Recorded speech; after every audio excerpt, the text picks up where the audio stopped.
Morning सारा good morning. कितनी मुश्किल है मजदूरी करनी। वो देखो लगे पड़े माशाल्लाह।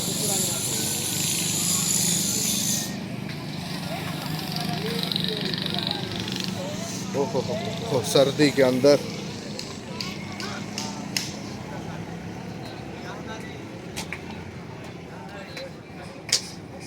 सारा सत्यानाश होया पड़ा गलियां का।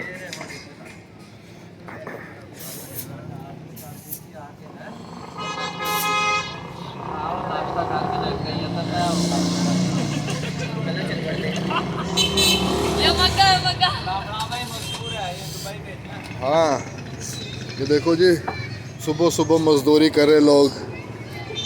कोई है करने वाला? अरे हालात खराब हैं। वो देख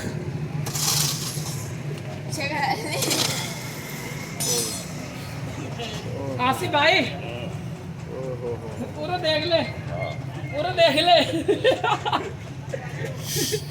शकरकंदी खा रहा है। पानी का डूब रहेगी बना। सवेरे आंदा ना बुनान तार रखी थी मना। नमी नमी ये हालात है जनाब। मीटरों का कोई हिसाब नहीं है। कोई बता सके कौन सी तार किस साइड बजा रही है? ओए हो